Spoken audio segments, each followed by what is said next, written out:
Extreme physics.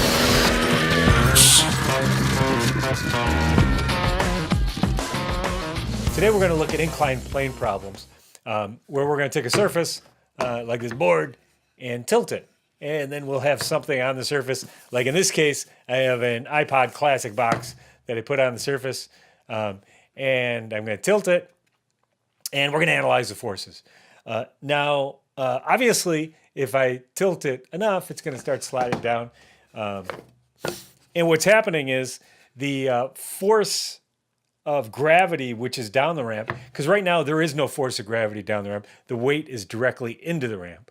But as I tilt it, some of the weight, now the weight is straight down, some of the weight is actually tilting down the ramp. So that's actually pulling it this way. Friction is preventing it from sliding, but there's a point at which the force of gravity down the ramp overcomes the force of friction and it slides down. Now we have to realize that the force of gravity is doing two things.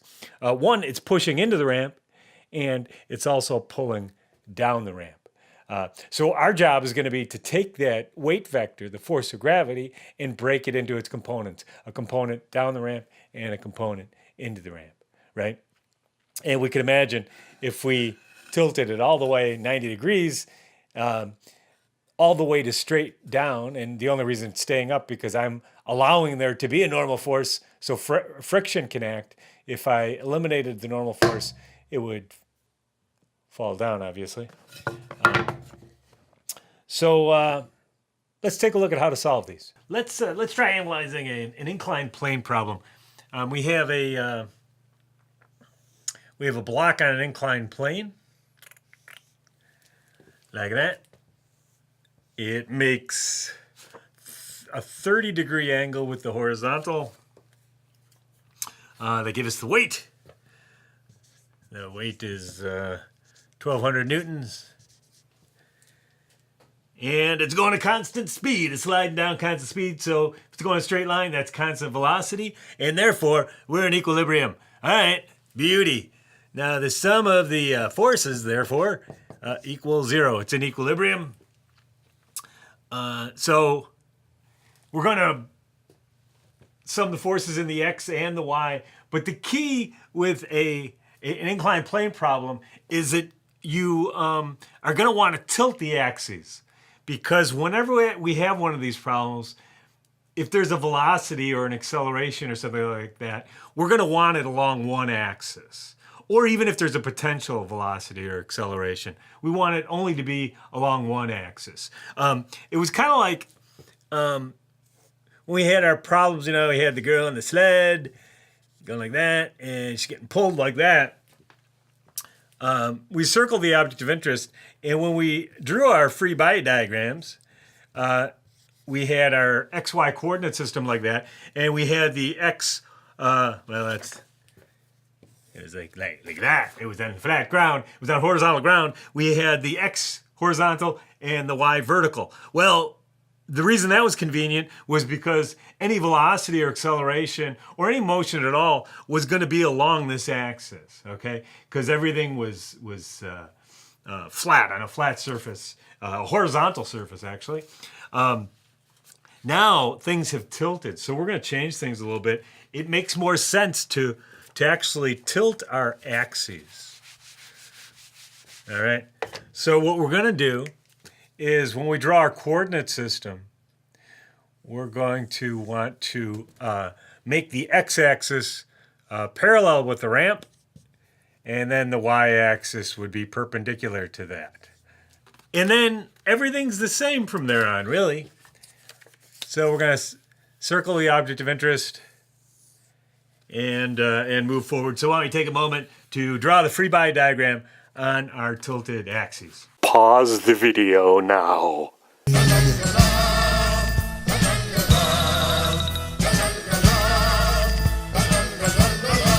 All right, what's in contact with this crate? It's sliding down the ramp, so there's going to be friction as it rubs on it. We're going to have the force of friction this way, opposing the motion.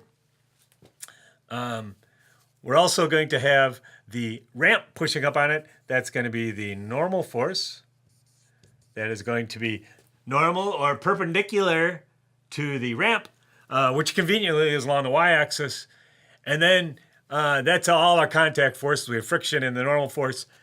The only other force is force of gravity, which is straight down towards the center of the earth. F, G. All right, there we go. So there's our free body diagram. Looks something like that. It's important not to draw gravity this way. Gravity's not tilted that way. It's straight down. Gravity's straight down. It's not that way. It's straight down. You know, if you draw something, it goes straight down. It doesn't shoot off that way. So, now, the key here, though, is what is this angle right here? So this is the angle. This is theta, in this case, 30 degrees. Where is this 30-degree angle on my free body diagram? Where is that? Now, I like to do a thought experiment.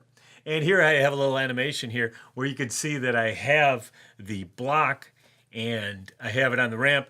And I'm slowly increasing the ramp.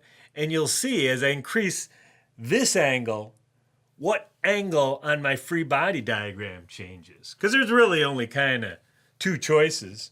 There was either this one is the same angle or that one is, right? So either the angle with the negative x-axis is equal to this 30-degree angle, or the negative y-axis. And I think if you take a look at the animation, you see that actually the angle of relative to the horizontal of the ramp is the same as this angle. So the key to solving this problem really is to we want to take this force of gravity and break it into its x and y components. So we're going to have Fg in the x direction and Fg in the y direction. We need those.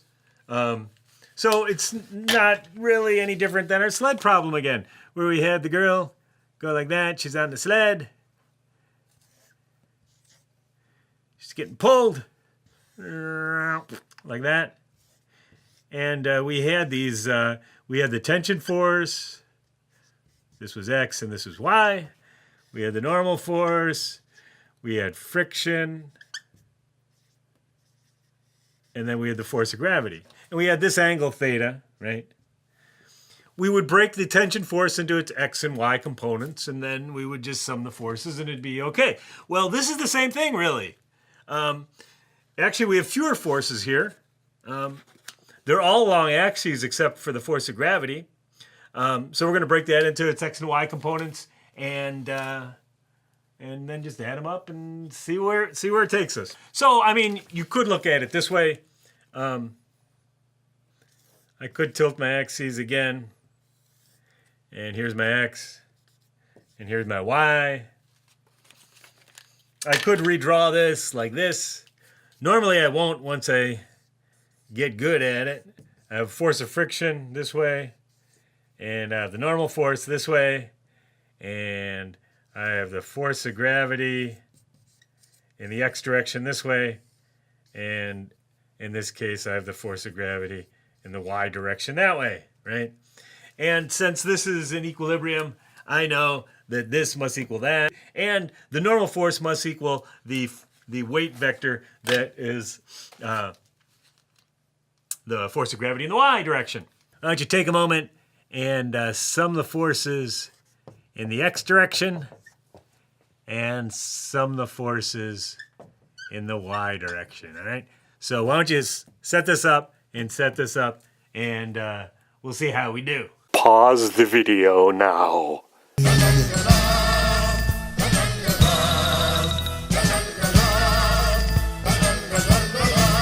All right. Hopefully we did well. All right, in the X direction, it looks like we have the force of friction, which is positive, minus Fg in the X direction, and that equals 0 because it's in equilibrium. But what is Fg in the X direction? Fgy equals, well, it's a right triangle. And this is the hypotenuse. This is the adjacent side. So this is going to be FG cosine of 30 degrees. And this is the opposite side of a right triangle. So this is FGX equals FG sine of 30 degrees. Just like we did with our sled. The only difference is the triangle's kind of flipped around a little bit. But if this is my angle, this is the opposite side, this is the adjacent side. Adjacent side's cosine, opposite side sine. Beauty. All right. So let's try this thing. So I got the force of friction minus in the x direction. That is Fg sine of 30 degrees equals 0. So therefore, the force of friction equals Fg sine of 30 degrees. And in the y direction, we had the normal force was positive. It is upward minus Fg in the y direction. That's a downward or negative direction, not downward. It's negative direction. All right, so we got Fn minus Fg, and this is the adjacent side, so that's cosine of 30 degrees equals 0, or Fn equals Fg cosine of 30 degrees.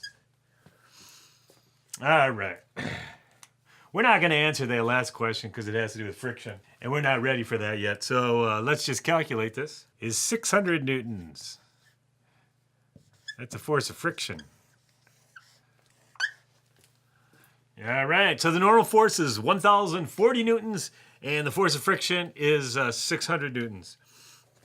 We won't find the coefficient of friction because we're not there yet. We haven't learned about that yet. Let's try another one.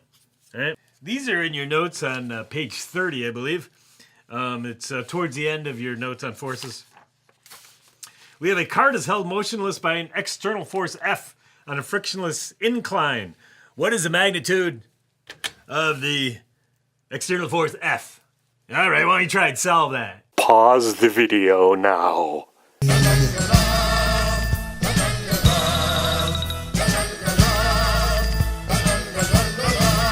All right. Hopefully you gave it that good college try. And what do we have here? It's at rest. So let's state the physics. Sum of the forces, vector sum of the forces equals 0. So let's draw our Freebody diagram. All right. The only thing, so we have two things in contact with it, but the key is tilt your axis. Tilt your axis. Nothing. Oh, there's F. Whatever that is, there's external force F. And that's what we want to know what it is. We want to know what is F? What is that mysterious force? And nothing. Oh, the wheels are touching. All right, so the ramp is pushing up on the wheels. That's a normal force. And friction, except it says it's a frictionless incline. This is a magical frictionless incline plane. There is no friction, but there is that. All right, so the only force associated with the ramp is the normal force. All right, and then we have the force of gravity, straight down. Boop. All right. Hopefully we noticed that this is 30 degrees right here. There's that animation. Show you how you can tell. We want to find the component of this, which is FGX, and component of this, which is FGY. There we got a right triangle. We have FGX is the opposite side, so that's going to be the sine function, and FGY is the adjacent side of a right triangle, which is going to be cosine.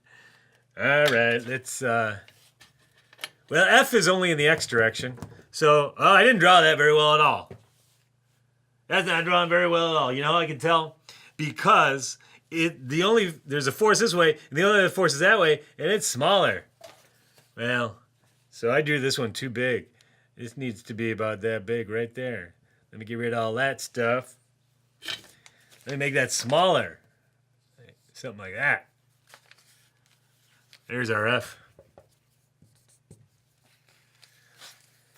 I didn't want to erase that one because I'd have to erase that and that and that. So I just decided to make that smaller. It's about the right size.